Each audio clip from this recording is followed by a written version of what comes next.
नमस्कार दोस्तों, आप सभी का स्वागत है आपके अपने चैनल क्लास एवरीवेयर पर।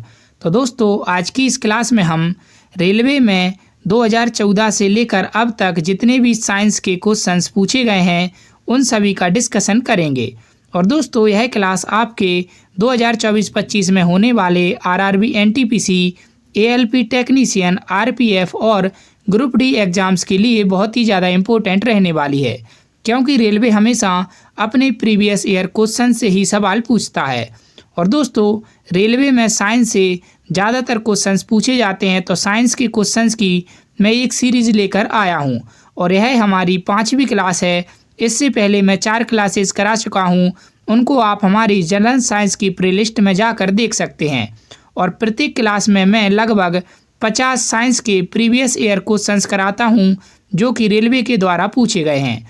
तो वीडियो आपके रेलवे के एग्ज़ाम्स के लिए बहुत ही ज़्यादा इम्पोर्टेंट रहने वाली है, तो वीडियो को बिना स्किप किए लास्ट तक ज़रूर देखना। और दोस्तों, आप हमारी क्लास को देखते हैं लेकिन हमारे चैनल को सब्सक्राइब नहीं करते, तो चैनल को सब्सक्राइब जरूर कर लेना ऐसी ही और वीडियोज़ के लिए। तो चलिए दोस्तों, आज की क्लास की शुरुआत करते हैं। तो सबसे पहले हम आरआरबी एनटीपीसी के CBT 1 के 4 अप्रैल 2016 के फर्स्ट शिफ्ट के साइंस के क्वेश्चंस देखते हैं। तो पहला प्रश्न है कि जीव विज्ञान में डीएनए का पूर्ण रूप क्या है। तो जीव विज्ञान में डीएनए की फुल फॉर्म होती है डीऑक्सी राइबो न्यूक्लिक एसिड। अगला प्रश्न देखें तो सितंबर 2015 में नासा के वैज्ञानिकों को पृथ्वी के बाहर किस ग्रह पर बहते पानी के सबूत मिले हैं। तो सितंबर 2015 में नासा के वैज्ञानिकों को पृथ्वी के बाहर मंगल ग्रह पर बहते हुए पानी के सबूत मिले हैं। अगला प्रश्न देखें तो दिमित्री मेंडलीफ ने क्या तैयार किया था। तो दिमित्री मेंडलीफ ने रासायनिक तत्वों की आवर्त सारणी को तैयार किया था। अगला प्रश्न देखें तो भूकेंद्रीय और सूर्य केंद्रीय शब्द किसे संदर्भित करते हैं। तो भूकेंद्रीय और सूर्य केंद्रीय शब्द पृथ्वी और सूर्य के चारों ओर नक्षत्रीय वस्तुओं की गति को प्रतिबंधित करने वाले नियम को संदर्भित करते हैं। अगला प्रश्न देखें तो गैल्वनीकरण एक प्रक्रिया है जिसमें लोहे की वस्तुओं पर किससे बचाने के लिए जिंक की परत चढ़ाई जाती है। तो गैल्वनीकरण एक प्रक्रिया है जिसमें लोहे की वस्तुओं को जंग लगने से बचाने के लिए उस पर जिंक की परत चढ़ाई जाती है। अगला प्रश्न देखें तो एक इलेक्ट्रॉन क्या है। तो एक इलेक्ट्रॉन नेट आवेश के साथ उपपरमाणविक कण जो नकारात्मक है।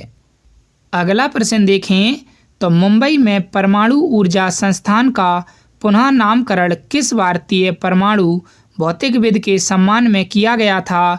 तो मुंबई में परमाणु ऊर्जा संस्थान का पुनः नामकरण होमी जहांगीर भाभा नामक भारतीय परमाणु भौतिकविद के सम्मान में किया गया था।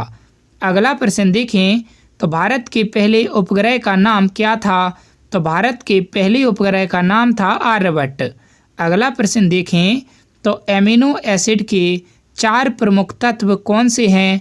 तो एमिनो एसिड के जो 4 प्रमुख तत्व हैं वो हैं कार्बन, हाइड्रोजन, ऑक्सीजन और नाइट्रोजन। अगला प्रश्न देखें तो कॉमिक स्ट्रिप केल्विन और हॉब्स किसने बनाए थे। तो कॉमिक स्ट्रिप केल्विन और हॉब्स बनाए थे बिल पाटरसन ने।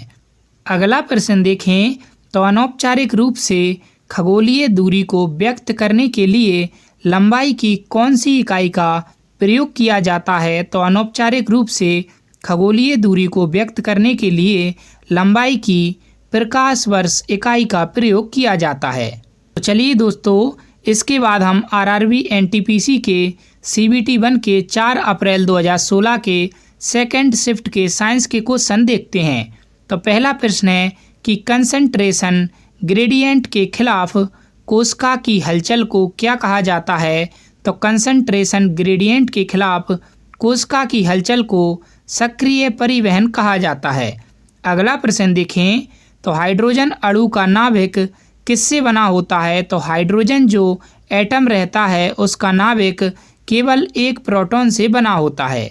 अगला प्रश्न देखें तो शून्य उत्सर्जन वाहन जीरो एमिशन व्हीकल्स का मतलब क्या है। तो तो शून्य उत्सर्जन वाहन या जीरो एमिशन व्हीकल्स का मतलब है कि वह जो शक्ति के स्रोत के जरिए पिछली पाइप से कोई प्रदूषक उत्सर्जित नहीं करता है। अगला प्रश्न देखें तो गर्मी तापमान और उसके ऊर्जा और काम से संबंधित भौतिकी की प्रशाखा को क्या कहा जाता है? तो गर्मी तापमान और उसके ऊर्जा और काम से संबंधित भौतिकी की प्रशाखा को ऊष्म प्रवैगिकी या थर्मोडायनामिक्स कहा जाता है। अगला प्रश्न देखें तो शुद्ध पानी किस प्रकार का विद्युतीय चालक है? तो शुद्ध पानी जो रहता है वह एक खराब विद्युतीय चालक है। अगला प्रश्न देखें तो किस तरीके या भुजाओं के प्रयोग के साथ वैज्ञानिक मिल्की वे आकाशगंगा को दर्शाते हैं? तो घुमावदार तरीके या भुजाओं के प्रयोग के साथ वैज्ञानिक मिल्की वे आकाशगंगा को दर्शाते हैं। अगला प्रश्न देखें तो ना चिपकने वाले बर्तन पर किसका लेप लगा होता है?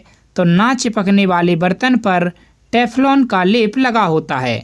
अगला प्रश्न देखें तो पर्सी स्पेसर द्वारा आविष्कृत प्रथम व्यावसायिक रूप से उपलब्ध आधुनिक माइक्रोवेव ओवन को क्या कहा जाता था? तो पर्सी स्पेसर द्वारा आविष्कृत प्रथम व्यावसायिक रूप से उपलब्ध आधुनिक माइक्रोवेव ओवन को राडा रेंज कहा जाता था।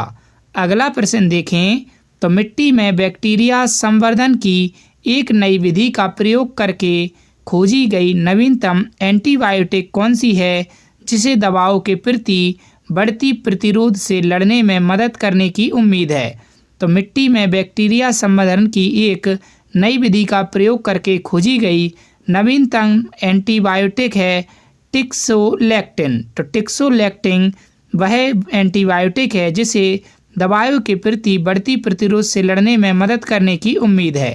अगला प्रश्न देखें तो सौर मंडल की हीलियोसेंट्रिक मॉडल सर्वप्रथम किसके द्वारा प्रस्तुत किया गया था? तो सौर मंडल का हीलियोसेंट्रिक मॉडल सर्वप्रथम निकोलस कोपरनिकस के द्वारा प्रस्तुत किया गया था। अगला प्रश्न देखें तो ऑक्सीजन के संपर्क में आने से बचाने के लिए सोडियम धातु को किसके भीतर रखा जाता है? तो ऑक्सीजन के संपर्क में आने से बचाने के लिए सोडियम धातु को केरोसिन तेल के भीतर रखा जाता है। अगला प्रश्न देखें तो हमें घास का रंग हरा दिखाई देता है क्योंकि? तो हमें घास का रंग हरा क्यों दिखाई देता है? क्योंकि यह हरे रंग के प्रकाश को वापस हमारी आँखों पर परावर्तित करती है। अगला प्रश्न देखें तो अंगूर में पाए जाने वाला मुख्य कार्बनिक अम्ल कौन सा है? तो अंगूर में कौन सा अम्ल पाया जाता है? तो अंगूर में टार्ट्रिक अम्ल या टार्टरिक एसिड पाया जाता है। अगला प्रश्न देखें तो कौन सा ग्रह मानव द्वारा खोजा गया प्रथम ग्रह है? तो मानव के द्वारा सबसे पहले किस ग्रह को खोजा गया था? तो सबसे पहले मानव के द्वारा यूरेनस को खोजा गया था। अगला प्रश्न देखें तो निर्वात में प्रकाश की चाल लगभग किसके बराबर है? तो निर्वात में प्रकाश की चाल किसके बराबर होती है? तो 3 × 10⁸ मीटर पर सेकंड के बराबर होती है। अगला प्रश्न देखें तो कौन सी आकाशगंगा मिल्की वे के सबसे करीब है? तो कौन सी आकाशगंगा है जो मिल्की वे के सबसे करीब है?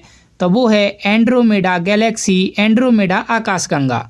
अगला प्रश्न देखें तो किसका प्रयोग पानी की स्थायी कठोरता को दूर करने के लिए किया जा सकता है? तो किसका प्रयोग किया जाता है पानी की स्थायी कठोरता को दूर करने के लिए?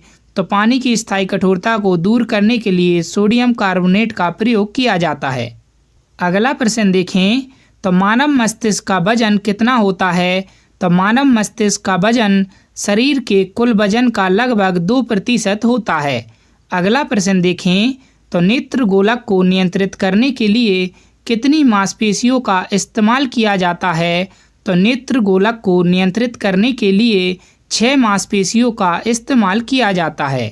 अगला प्रश्न देखें तो किस रासायनिक अभिक्रिया में भिन्न यौगिक बनाने के लिए 2 यौगिकों के बीच बॉन्ड या आयनों का विनिमय होता है? तो दोहरा विस्थापन अभिक्रिया में भिन्न यौगिक बनाने के लिए 2 यौगिकों के बीच बॉन्ड या आयनों का विनिमय होता है। अगला प्रश्न देखें तो जड़त्व अथवा इनर्शिया का नियम किसके द्वारा प्रतिपादित किया गया था? तो जड़त्व अथवा इनर्शिया का जो नियम है यह गैलीलियो गैली के द्वारा प्रतिपादित किया गया था। तो जड़त्व का नियम प्रतिपादित किया गया था गैलीलियो गैलीली के द्वारा। अगला प्रश्न देखें, तो अल्फ्रेड नोबल ने किसका आविष्कार किया था? तो अल्फ्रेड नोबल ने डायनामाइट या बारूद का आविष्कार किया था। अगला प्रश्न देखें, तो तरल अवस्था से गैसीय अवस्था में रूपांतरण को क्या कहा जाता है? तो तरल अवस्था से गैसीय अवस्था में रूपांतरण को वाष्पीकरण कहा जाता है। अगला प्रश्न देखें, तो क्लोरोफॉर्म सॉल्यूशन में नाइट्रोजन के किस ऑक्साइड का प्रयोग किया जाता है? तो क्लोरोफॉर्म सॉल्यूशन में नाइट्रोजन के नाइट्रोजन पेंटॉक्साइड ऑक्साइड का प्रयोग किया जाता है। अगला प्रश्न देखें, तो प्रक्रिया के द्वारा आहार नली में किस तरह भोजन जाता है? तो प्रक्रिया के द्वारा आहार नली में अंतर्ग्रहण या इंजेक्शन के जरिए भोजन आता है। परमाणु विखंडन की प्रक्रिया क्या है? तो परमाणु विखंडन की प्रक्रिया है एक भारी परमाणु नाभिक के उपखंड। अगला प्रश्न देखें, तो टॉक्सिकोलॉजी किसका अध्ययन है? तो टॉक्सिकोलॉजी जहर का अध्ययन है। अगला प्रश्न देखें, तो भारत में श्वेत क्रांति का जनक किसे जाना जाता है? तो भारत में श्वेत क्रांति का जनक कहा जाता है वर्गीज कुरियन को। अगला प्रश्न देखें, तो कम दूरी की वायरलेस कनेक्टिविटी की सुविधा प्रदान करता है? तो कम दूरी की वायरलेस कनेक्टिविटी की सुविधा प्रदान करता है ब्लूटूथ। अगला प्रश्न देखें, तो तरल पदार्थ के घनत्व को मापने के लिए किसका प्रयोग किया जाता है? तो तरल पदार्थ के घनत्व को नापने के लिए हाइड्रोमीटर का प्रयोग किया जाता है। अगला प्रश्न देखें, तो बायोडायवर्सिटी किसे संदर्भित करती है?